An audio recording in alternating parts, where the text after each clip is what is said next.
Bienvenidos a Pasajes Difíciles. En la actualidad, millones de personas tienen a la Biblia como la palabra de Dios, que es el fundamento de la fe cristiana. Otros, por el contrario, creen que es un libro poco creíble, ya que dicen que en ella se encuentran muchos errores.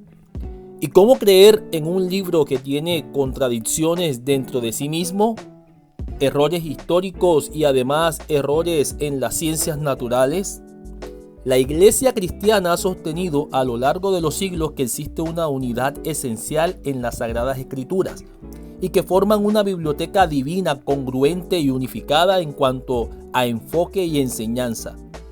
Sin embargo, a medida que han aumentado las lecturas detenidas y la profundidad en la educación, un número cada vez mayor de supuestas discrepancias y pasajes difíciles exige atención. Pero, ¿por qué hay tantas dificultades? Las podemos mirar en un sinnúmero de orígenes, errores de copistas en los manuscritos que han llegado hasta nosotros, la práctica de usar varios nombres para la misma persona o lugar, la práctica también de utilizar diferentes métodos para calcular años oficiales, duraciones de reinados y eventos, y el alcance y propósito especial de cada autor que en ocasiones lo llevaron a disponer de su material en forma temática en lugar de cronológica. El pueblo cristiano sigue creyendo en que cuanto más diligente y pacientemente se examine el texto bíblico, mayores serán los dividendos de su crecimiento espiritual. Pero es una realidad que la Biblia contiene errores y que algunos ya han sido bien explicados y superados, pero otros no. Por supuesto que dudar no tiene nada de malo, ni es poco espiritual, siempre que se siga buscando la solución. En ocasiones, los errores de la Biblia se convierten en fuertes pretextos para excusarse y dejar de seguir sus enseñanzas. Pero errores de que los hay.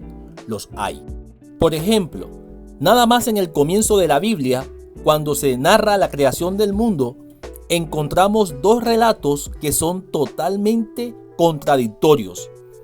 En el capítulo 1 del Génesis, Dios crea al mundo en solo 6 días, o en tan solo 6 días.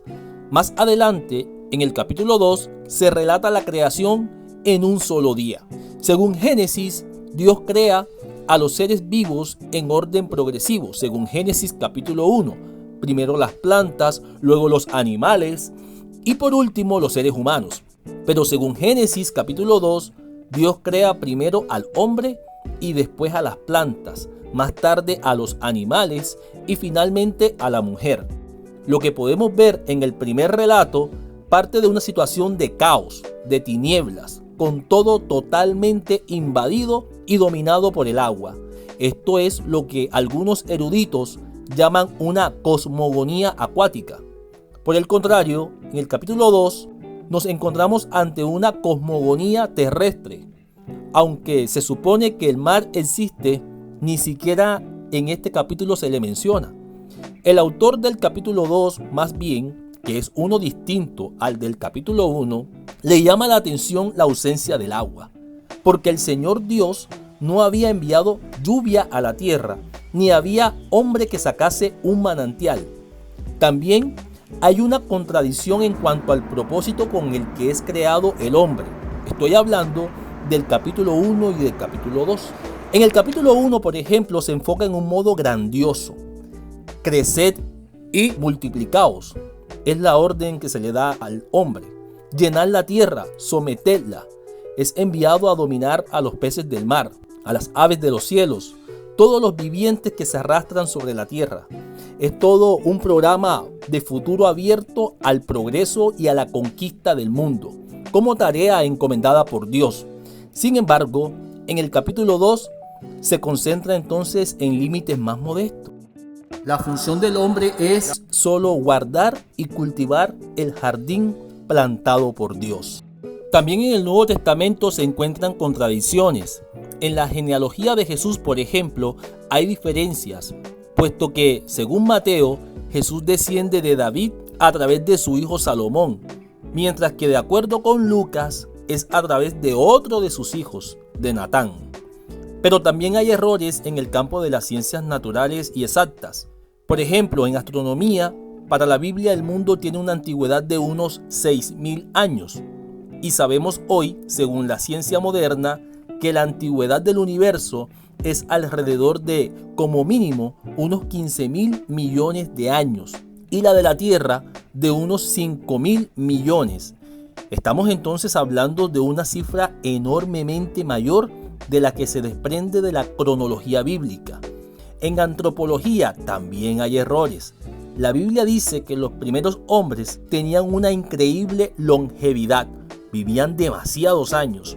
Adán, por ejemplo, vivió 930 años, Matusalén 969 años, cuando hoy sabemos que el promedio de vida del hombre prehistórico apenas se alcanzaba los 30 años. También hay errores históricos. Si comparamos algunos datos históricos que trae la Biblia con la información que conocemos por otras fuentes o por la arqueología, descubrimos que muchos de aquellos son inexactos. Entonces, ¿qué podemos concluir? Pues que el Antiguo Testamento tiene un aspecto profundamente humano. Es inspirado por Dios, pero está escrito por hombres, y así la Biblia. Y cuenta la vida de personas concretas con sus virtudes y defectos. El Antiguo Testamento es divino precisamente porque no encubre lo humano, ni sus errores, ni sus fallos. Esto revela algo muy importante.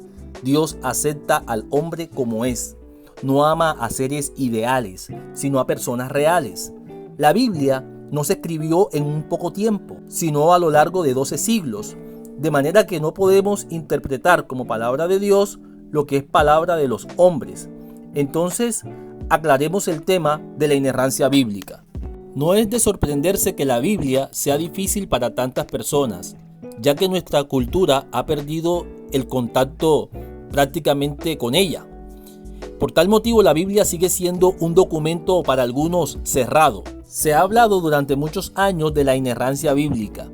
En teología cristiana, la inerrancia es la creencia religiosa de que la Biblia, por ser inspiración divina o de inspiración divina, está excluida de errores. Pero ya es un tema totalmente superado el que la inspiración no es dictado. Sí, la Biblia fue inspirada, no dictada por Dios. Y la inspiración está y estará limitada por la subjetividad de lo humano. Lo voy a repetir. La inspiración está y estará limitada por la subjetividad de lo humano. Cuando un autor bíblico encontraba en su sociedad problemas cruciales que afectaban el bienestar de la comunidad, en concreto buscaba respuestas en la intimidad que tenía con su Dios, para recibir un consejo divino que brindara una solución para ese problema.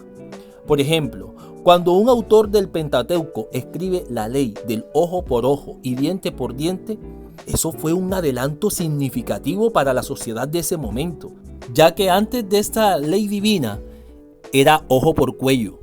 Es decir, si tú me sacabas un ojo, yo te cortaba el cuello. Entonces, cada vez que ellos daban pasos hacia adelante en la construcción de una mejor sociedad, de mejores normas desde lo religioso, era recibido como una respuesta de Dios para su problemática presente. Muchísimos años después, los problemas seguían presentándose, como en toda sociedad. Siempre hay y habrá problemas por resolver. Cuando Jesús ve desde su realidad lo cruel del ojo por ojo y el diente por diente, y cómo éste sigue creando resentimientos y odios que no ayudan sino que atrasan, da un salto agigantado en lo que para él es el deseo de Dios. Jesús entonces dice: oísteis que fue dicho ojo por ojo y diente por diente, pero yo les digo, y aquí en esto está la inspiración: ámense los unos a los otros y perdonen las ofensas.